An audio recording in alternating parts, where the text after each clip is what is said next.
Friends, Radhe Radhe. आपका मेरे YouTube channel RJ सपना स्टोरीज में स्वागत है। फ्रेंड्स, आज हम रविवार व्रत कथा और उसकी विधि जानेंगे। ज़्यादा टाइम ना जाया करते हुए सबसे पहले रविवार की विधि पूजा देख लेते हैं।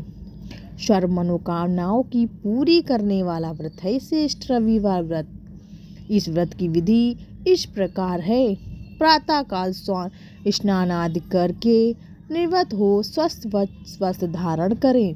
संत चिंत होकर परमात्मा का स्मरण करें। भोजन तथा फलाहार सूर्य के प्रकाश रहते ही कर लेना चाहिए। यदि निराहार रहने पर सूर्य छिप जाए तो दूसरे दिन सूर्य उदय होने पर अर्घ देने के बाद ही भोजन करें। व्रत के दिन नमकीन तेल युक्त भोजन कदापि ना करें। इस व्रत को करने से मान सम्मान बढ़ता है और शत्रुओं का क्षय होता है। आँख की पीड़ा के अतिरिक्त अन्य सभी पीड़ाओं को दूर करता है ये व्रत।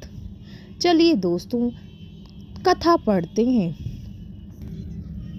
एक बुढ़िया थी।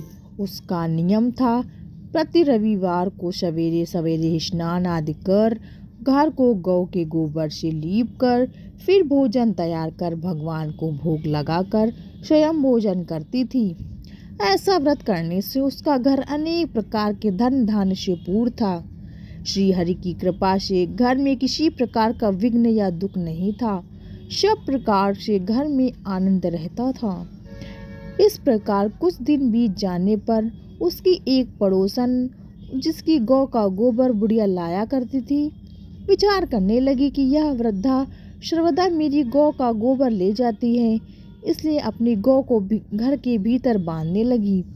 बुढ़िया को गोबर ना मिलने से रविवार के दिन अपने घर को ना लीप सकी, इसलिए उसने ना तो भोजन बनाया और ना भगवान को भोग लगाया तथा स्वयं ही भोजन किए बिना सो गई। इस प्रकार उसने निराहार व्रत किया। रात्रि हो गई और वह भूखी ही सो गई थी। रात्रि में भोजन भगवान ने उसे स्वप्न दिया और भोजन न बनाने तथा लगाने का कारण पूछा। वृद्ध ने गोबर ना मिलने का कारण सुनाया। तब भगवान ने कहा कि माता, हम तुमको ऐसी गौ देते हैं जिसमें सभी इच्छाएं पूर्ण होती हैं, क्योंकि तुम हमेशा रविवार को गौ के गोबर से घर को लीप कर भोजन बनाकर मेरा भोग लगाकर खुद करती हो। इससे मैं खुश होकर तुमको वरदान देता हूँ। निर्धन को धन और बांझ स्त्रियों को पुत्र देकर दुखों को दूर करता हूँ तथा अंत समय में मोक्ष भी देता हूँ। स्वप्न में ऐसा वरदान देखकर भगवान तो अंतर्ध्यान हो गए और बूढ़ा की आंखें जब खुली तो देखती हैं कि आंगन में एक अति सुंदर गौ और बछड़ा बंधे हुए हैं। वह गाय और बछड़े को देखकर अति प्रसन्न हुई और उसको घर के बाहर बांध दिया और वहीं खाने को चारा डाल दिया। जब उसकी पड़ोसन ने बुढ़िया के घर के बाहर एक अति सुंदर गौ और बछड़ा देखा तो देश के कारण उसका हृदय जल उठा और उसने देखा कि गाय ने सोने का गोबर किया है, तो वह उस गाय का गोबर ले गई और अपने गाय का गोबर अपनी उस जगह पर रख दी। वह नित्य प्रति ऐसा ही करती रही और धीरे धीरे बुढ़िया इसकी खबर नहीं होने दी।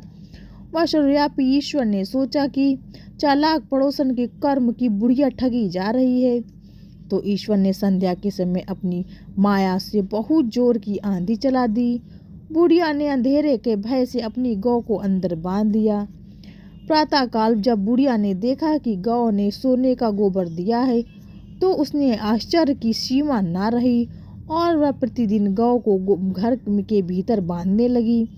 उधर पड़ोसन ने देखा कि बुढ़िया गौ को घर के बाहर अंदर बांध रही है। उसका सोने का गोबर उठाने का दांव नहीं चलता, तो वह ईर्ष्या और डाहक से जल उठती।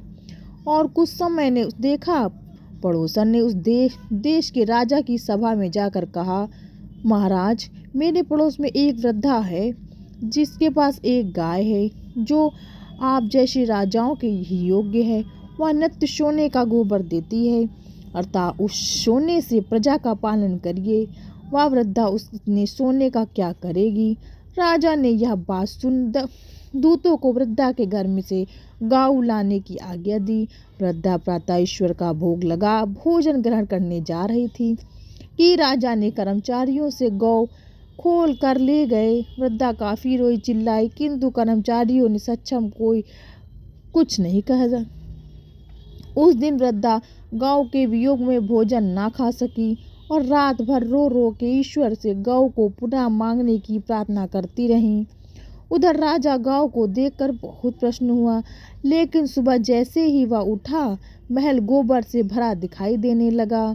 राजा यह देख घबरा गया। भगवान ने रात्रि में राजा को स्वप्न में कहा कि हे राजा, गाय को वृद्धा को लौटाने का ही तेरा भला है। उसके रविवार के व्रत से प्रसन्न होकर मैंने उसको यह गाय दी थी। प्रातः होने पर राजा ने वृद्धा को बुलाकर बहुत से धन के साथ सम्मान के सहित गाय और बछड़ा लौटा दिया। उसकी पड़ोसन को बुलाकर उचित दंड दिया। इतना करने के बाद राजा के महल में गंदगी दूर हुई। इसी दिन से राजा ने नगरवासियों का आदेश दिया कि राज्य को अपनी समस्त मनोकामनाओं पूरी करने के लिए रविवार व्रत करो। व्रत करने से नगर के लोग सुखी जीवन व्यतीत करने लगे। कोई भी बीमारी और प्रकृति का प्रकोप उस नगर पर नहीं होता था। सारी प्रजा खुश रहने लगी।